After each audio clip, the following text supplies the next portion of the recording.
Way back in the spring of 1990, 10-year-old me was given a $5 allowance. In search of something to spend my money on, I came upon something fantastic at my local convenience store newsstand. It was then that I started a lifelong obsession with the gold standard of sequential art, the comic book. Now, as an old man, I have decided to open up some old boxes and dig into my comic book collection.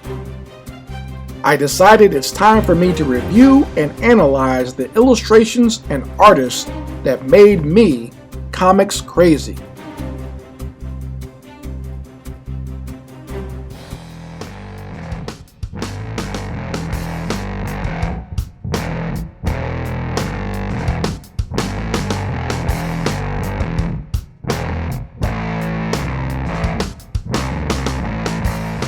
What's good, everybody? This is Chris Crazy House, and I'd like to welcome you to another episode of Chris Crazy House Presents Comics Crazy.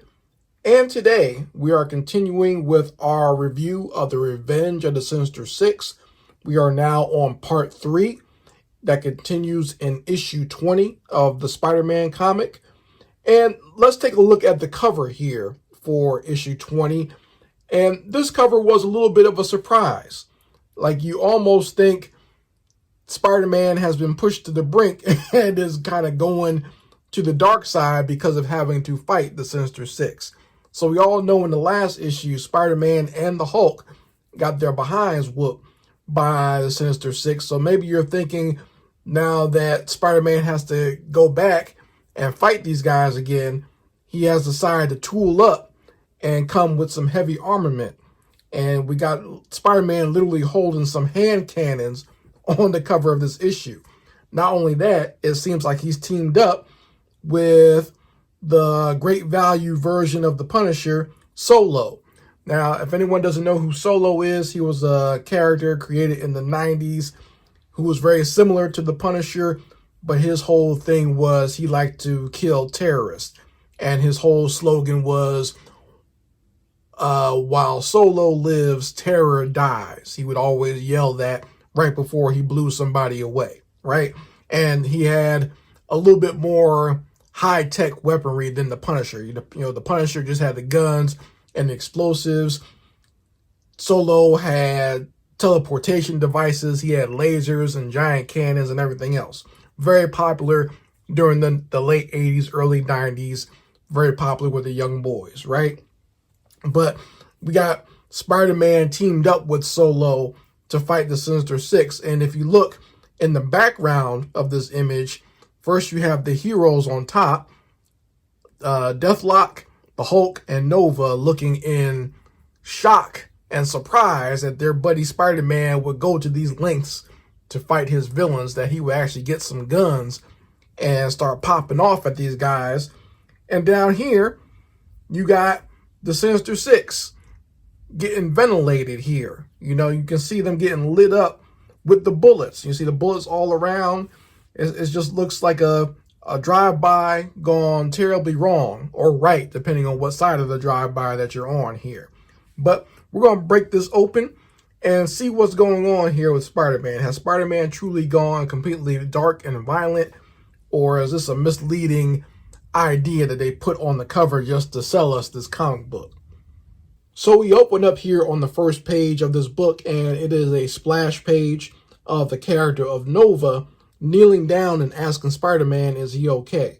And, you know, I've always enjoyed the character of Nova. I always loved his character design, and he was a cool cosmic character that they've done a lot of great things in the comics with, from the 70s on into the early 2000s with the Annihilus War. But I have to say that I am kind of glad we haven't really seen Nova proper in those Guardians of the Galaxy movies or in the MCU yet, because the MCU and Disney seems to think that everything that takes place in space is a goddamn joke. And they just, you know, cram it up with humor and almost like they're making fun of the source material, and I don't like it.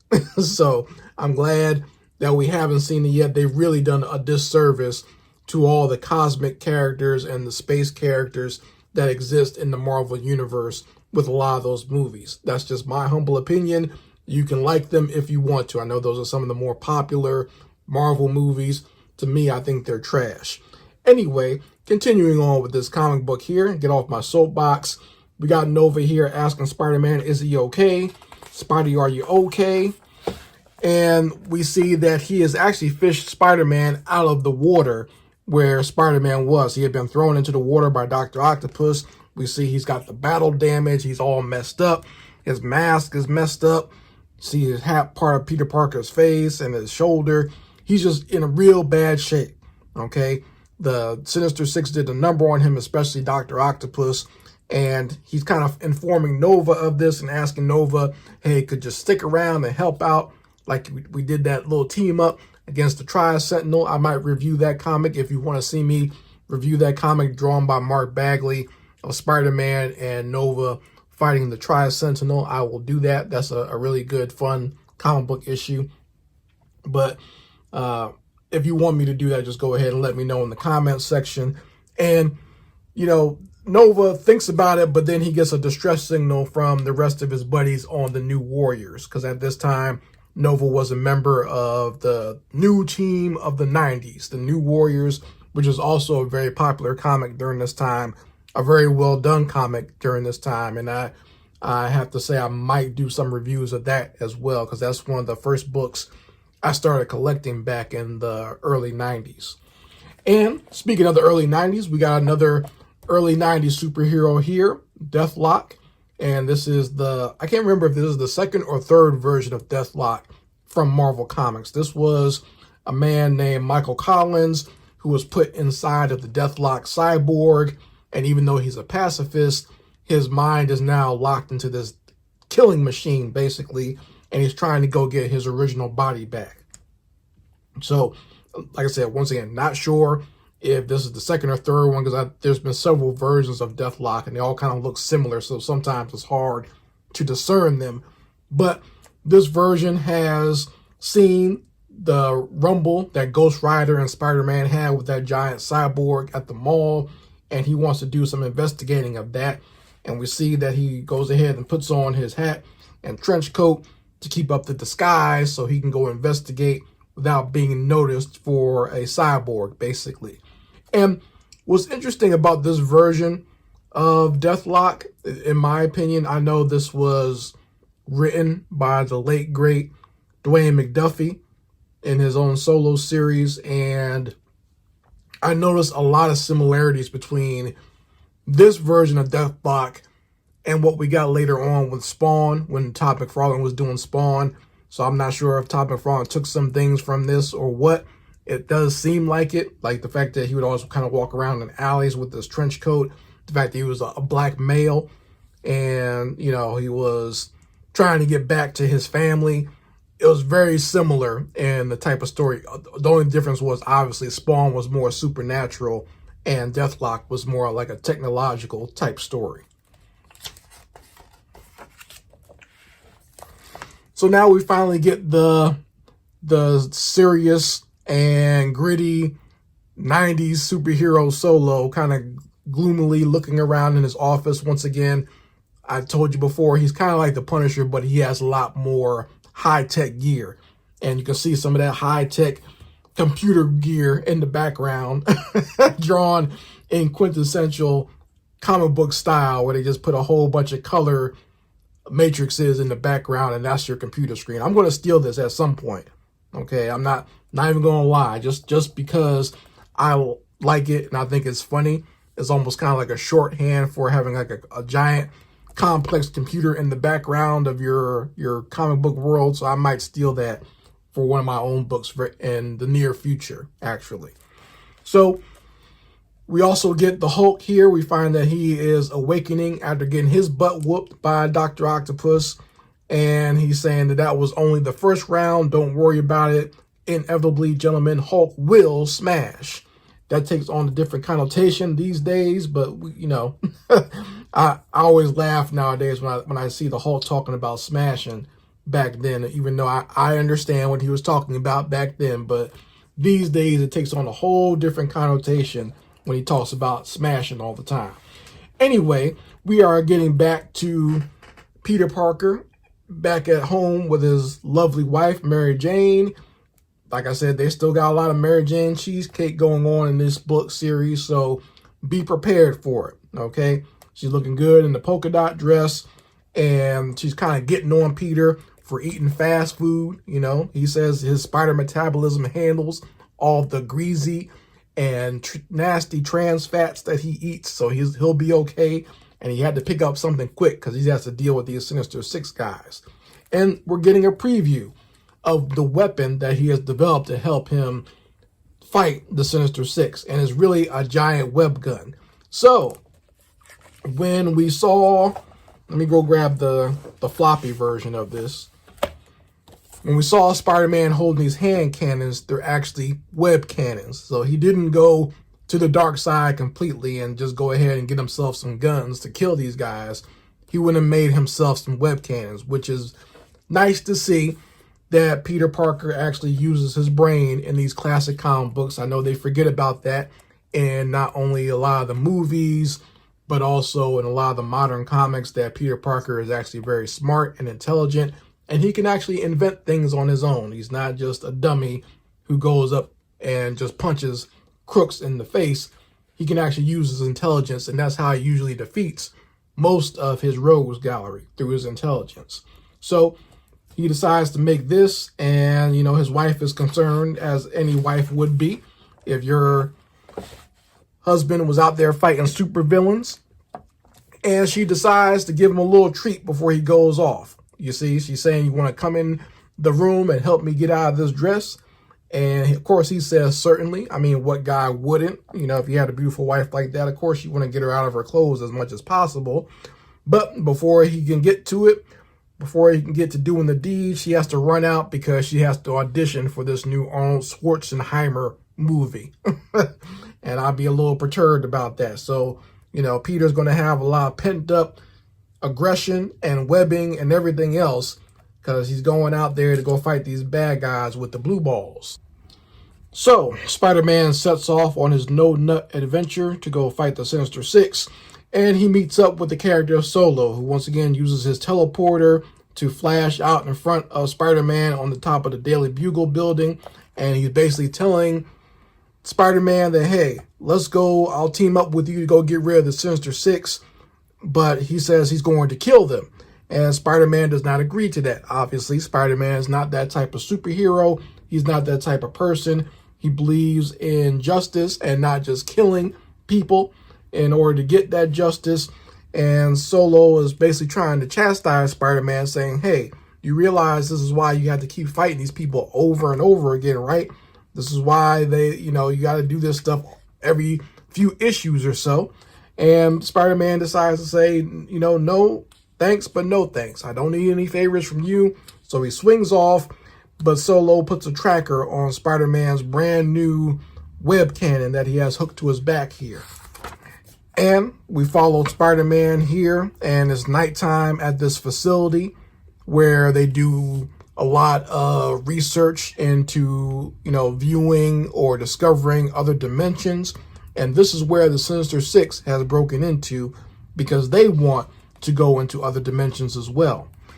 And I like this shot here. I like the way that this panel work is done of Spider-Man kind of looming in the trees at nighttime. It's very well done by Eric Larson. And I like the way he kind of sort of like jumps into action here, as trying to be as stealthy as possible to get a hold of the Sinister Six. His plan is basically just to web them all up, and that way he doesn't have to deal with them individually or all at once. He kind of wants to kind of break them up a little bit and incapacitate them as best he can. So he gets in there, but they do notice him, and he fires off his web gun, and it has no effect because Dr. Octopus can stop that with his arms. And now that his arms are made of adamantium, his webbing can easily be broken, even if it's shot out of the super cannon. So what Dr. Octopus does, he goes in there and grabs Spider-Man by his actual web shooter backpack where he has all the webbing at, and breaks it open. So the webbing winds up exploding, and Spider-Man himself is caught in his own web. So I always thought this was a very interesting panel here, where you have a hero who takes his moniker and his abilities from a spider getting caught in his own proverbial web. And this is pretty bad for Spider-Man right now. But look out, here comes Solo. And once again, he has his own battle cry that says, while terror lives, or while Solo lives, terror dies. I'm sorry, I got that confused there. But here he is breaking in to kill the Sinister Six. He kind of just teleports in there and just automatically starts shooting. No concern for innocent bystanders, whoever might be there. He just opens fire inside of this facility. And that's when Dr. Octopus orders Mysterio to get in there and get this guy out of here. And that doesn't go too well for Mysterio. Mysterio gets lit right the hell up. Bullets going through the bubble and everything else. And Mysterio gets basically turned into Swiss cheese by Solo right here. And this is when Spider-Man gets out of the webs and jumps into action and starts putting a whooping on Dr. Octopus. And you see he hit him with a nice left hook. A nice left hook across that jaw right there. And I love the way that this action is drawn as far as the heroes when they're in combat with their villains. It's really done well by Erik Larsen. I take a lot from him when it comes to drawing my own action.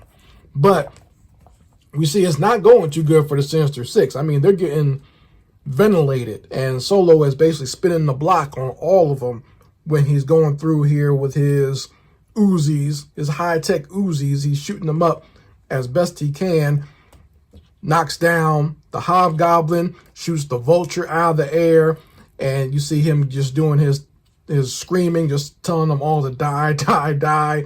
You see Electro getting lit up against the wall. It's just a bloodbath.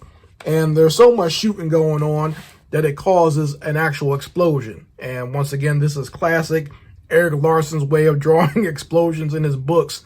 He does this a lot in The Savage Dragon later on, where these giant, humongous explosions just explode out of a little small building. An explosion is massive. And we see that the only thing remaining in the rubble of this explosion is Solo himself. And he's standing over the injured body of Dr. Octopus, and he's about to finish him off. But what we see has actually happened is that Mysterio has used his powers of illusion and cast an illusion on Solo to make him think that he was killing the Sinister Six when actually the Sinister Six was beating up Spider-Man. So what's happening now is Spider-Man is the one that's on the ground and injured, and Solo is about to shoot him, thinking he's going to shoot Dr. Octopus. So that is where we come to the to be continued cliffhanger of this issue. This is another short one. So issue 2 and 3 were extremely short. And I don't know if there was a specific reason for that. If it was just so they could do that little backstory that happens in these books. This backstory is not all that great to necessarily need to have this. I don't know. But I know that the next couple of issues are actually full issues by Erik Larsen. So we'll be getting to that in the following episodes of Comics Crazy, while I review the rest of the Revenge of the Sinister Six. But this issue was pretty good. It was pretty action-packed. You can see by the editing that it went by extremely fast. I mean, we literally jumped from scene to scene to scene quickly without a lot of really big-time transition. You know, you jump from Nova to Deathlock to Solo to the Hulk, back to Peter Parker and Mary Jane, hopping to Peter Parker and Solo, hopping to them confronting the Sinister Six very quickly, rapid fire, one snap, snap, snap, snap. And Erik Larsen's good for that, with that type of storytelling in his own books. And I noticed it was copied a lot by Robert Kirkman later on when he worked on books like Invincible, where they just kind of jump from one thing to the next very quickly to get through a story quicker. They don't waste a lot of time with transitioning a lot. And that can be seen as either good or bad. It can be seen as a flaw, or maybe, you know, it can be seen as a good thing if you just want to get through a story very quickly. I mean, they're very quick reads as comics, so maybe for someone who's just reading a floppy comic, it's good to get through that story quickly. But sometimes you got to be careful with that. And I notice they're good with this. They understand when they have a more complex story to slow it down, which I appreciate. So they don't do this all the time, but there is a lot of their books where they jump through a story very quickly. So you folks can let me know what you think about Revenge of the Sinister Six Part 3, and let me know what you think of this issue in the comments section. I very much like to hear your opinions on it. And make sure you go ahead and like this video and share it with anyone else who's a fan of these classic comic book stories. And make sure you subscribe to the channel so that you're here for when I review the next issue of the Revenge of the Sinister Six. And this is Chris Crazy House signing out. Peace.